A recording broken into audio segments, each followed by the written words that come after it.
Best-selling cultural correspondent is here.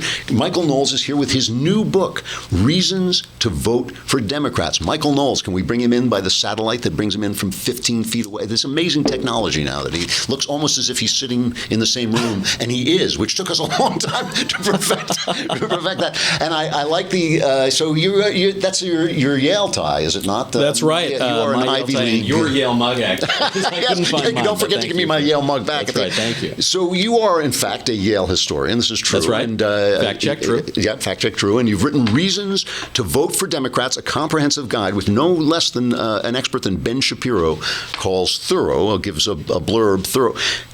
I mean, this is a large undertaking with all your cultural correspondent duties. How did you go about doing the research for this? Well, it was a labor of love, Drew. And I'd like to thank you, by the way, for actually reading the book. It's so frustrating every word, when you go on a book tour and the interviewer hasn't read the book. But you told me that took you over 15 or 20 seconds to read it. So I appreciate it. No, well, we do our homework here. You know, my other fellow Yale historian of American history, David McCulloch, writes that to write well is to think clearly, and that's why it's so hard. Yes. And what I've really set out to do in that book is to write the clearest book imaginable. Just a totally clear book. It's pellucid. I think it is. You can see. Well, let's take a look at some of the subject, because what you do is you divide the reasons to vote for Democrats into several different subjects. So you have, for instance, values. Values is one of the things. And I noticed the pages on values are like completely blank. They're entirely blank. They're not, yeah, totally blank. Mm-hmm. Now, what is that? What is that saying? Why did you leave those pages blank? Well, I thought values would be a good way to enter into my subject.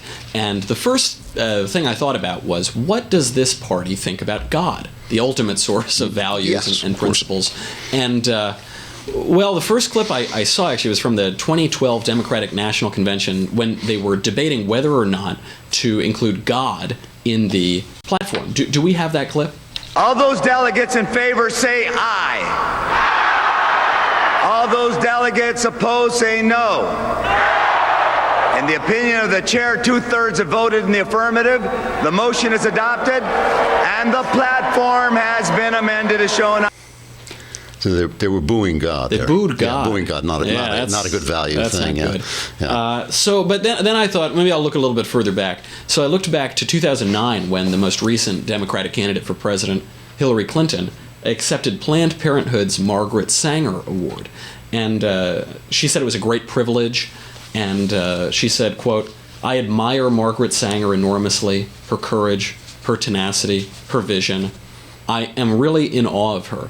So I thought, okay, let me look back and see who this Margaret Sanger person was. Turns out she was a terrible, terrible lady.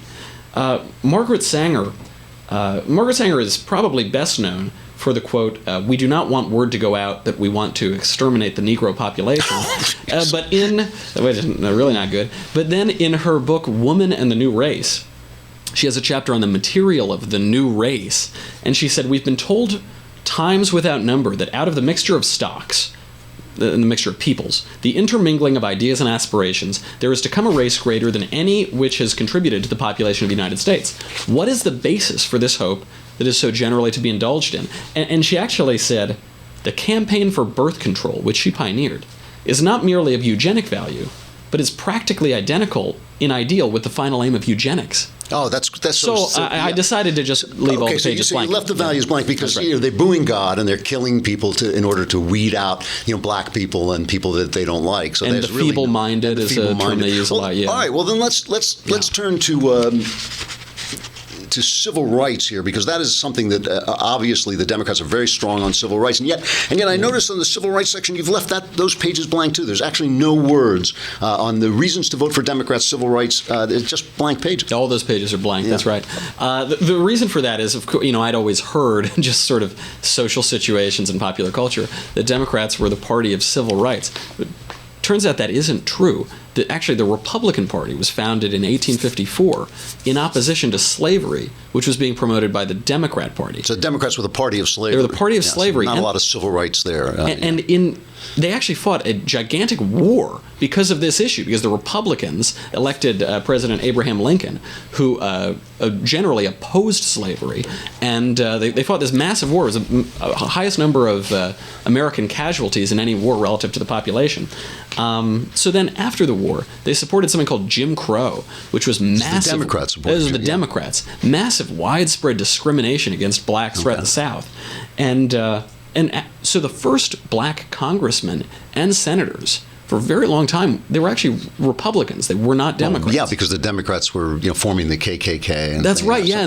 So not a lot of civil rights reasons. So that's there, not. yeah. But then even if you fast forward a little bit into more modern history, the Civil Rights Act of 1964, over 80% of Republicans in the House and Senate voted for the Civil Rights Act in spite of Democrat obstruction.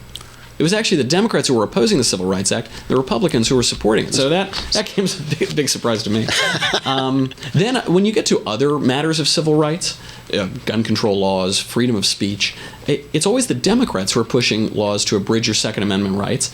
Hillary Clinton made it a major plank of her campaign to overturn the Citizens United decision, which protects your First Amendment rights to free speech. And it's also worth noting the effects of these civil rights laws that came out in 1964 and so on. Poverty among blacks fell from 87% in 1940 to 47% in 1960. That's a 20 percentage point drop before the Democrats passed civil rights legislation and worse, the Great Society. So even their civil rights legislation doesn't give you reason to vote for. It gives you the opposite. It gives you a much worse society for the people it was intended to help. So you've left that blank entirely. I left that entirely blank. Let's just look at one more here. I mean, the research you've done on this is really amazing. I mean, you've really gone in depth, as we can tell just from talking to you. But reading the book, I think it just becomes all the clearer. Obviously, you can't get, from our discussion here, you can get a little bit of the sense of things, but I think you've got to read the book. Yeah. Because I noticed you deal with economics, and we'll have to end with this, but you deal with economics. And I noticed you've left these pages completely blank. There's no reasons to vote for Democrats. Yeah, not a single word on there. Not a word in here. So what is that supposed to tell us? Well, I started looking at the Democrat Party's record on economics and what its policy prescriptions offer. So it turns out that the government actually cannot create wealth or long-term jobs or income. It can't create. It's not part of the productive economy. It can't do anything. It also turns out they're always talking about income inequality these days, but it turns out income inequality does not actually affect the growth of the entire economy. And on that point, I also learned that the economy is not just a static pie. The economy actually grows over time, and it gives us something called GDP. So GDP is the total production of a country over the course of 1 year.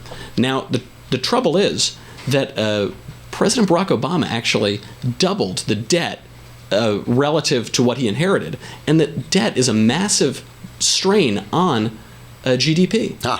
So, this is really an amazing book. It makes a great gift for your friends who might be thinking about voting Democrats. It has the reasons to vote for Democrats. And, the entire book is completely blank, except for the bibliography, which does have all the, the sources for this information. Very extensive bibliography. And it took the longest. It makes a great coffee table book, a great conversation starter. Reasons to Vote for Democrats, a comprehensive guide by cultural correspondent Michael J. Knowles. You can get it on Amazon. Right, it's available wherever fine blank books are sold. So you can get it today on Amazon. And be sure to leave a review. Make sure you leave a review on Amazon. Make sure you leave a review, because those are very helpful to all authors. Thank you, Michael Knowles, our cultural correspondent and now a best-selling author. I think last I looked, it was like number 5 on political satire. That's right. We're just behind Gary Trudeau, and I really, really, really want to beat out Gary Trudeau. So please go buy this book.